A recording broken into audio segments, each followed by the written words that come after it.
I've always been interested in woodworking. In fact, I've got a bench that I found at my mother's house 8 or 9 years ago that I made when I was 12. So I've always done woodworking, uh, anything with my hands. I've loved it, but I didn't know how to turn at all. Didn't know anybody in Chicago who knew how to turn.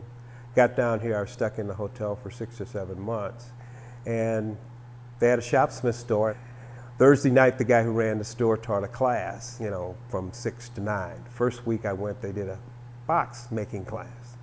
That was nice. The next week, he turned the pen on the lathe, and I was hooked. Hadn't touched the lathe, didn't know how to turn it off, but I was hooked after that. And went on, took some lessons. AT&T had a situation that allowed us to they had a vendor's day downstairs in the lobby. And I was making pens, and I was making $1,400–1,500 a month in pens, and I loved it. And for 2 years, that's all I did. And then one day I decided to turn a bolt and realized that pen turning was pen turning. Didn't know how to turn a bolt. So then I got hooked up, took some more lessons, studied with everybody that came through here from Europe and Australia, and learned how to turn. And I've been turning ever since then. Got hooked up with Highland, did some shows for them.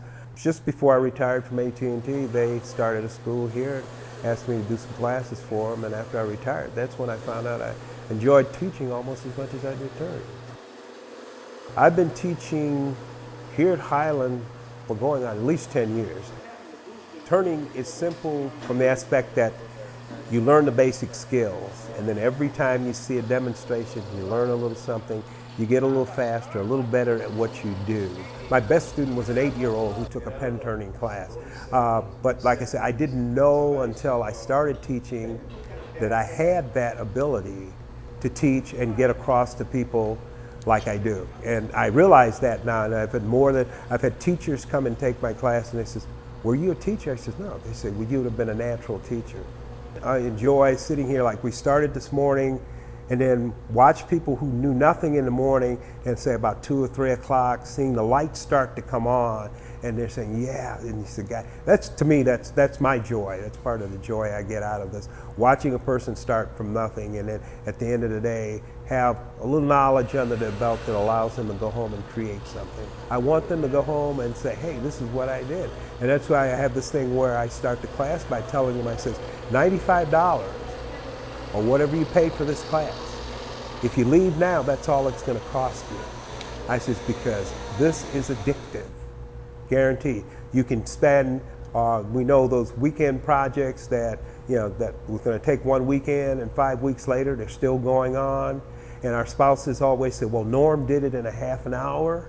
Well, this is something you can do in a half an hour, 2 hours, and complete a project and walk upstairs and say, "I did this," And passing that on, it's just good. It just gives me a good feeling. Passing on what I've learned, I really appreciate when I got here, I had no turning experience at all.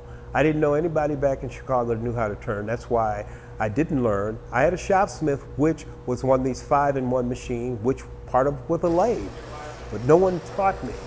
I didn't know anyone to teach me. And every book I picked up showed someone sticking a tool into a spinning piece of wood, which to me looked inherently dangerous, so I wouldn't do it.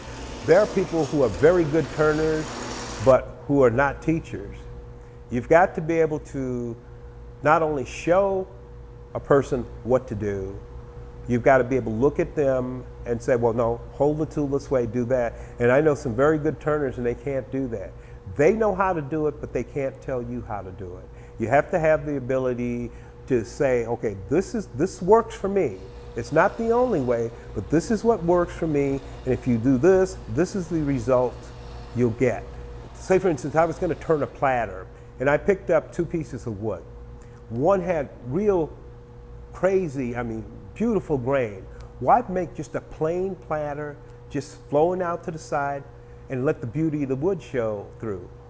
Or if I had a plain piece of wood, I'd take that, and instead of just making plain, I'd put a couple of beads of coals and a couple of rings in it to kind of accent it a little bit. It's one of these things, if I fancy wood, let the wood speak for itself. Plain piece of wood, do a little embellishment to it to make it better. One of the things is people love to touch wood. Wood is one of these touchy-feely things. There's a warmth about it. You see people put their hands on furniture and they'll rub furniture. It's just that people like to touch wood.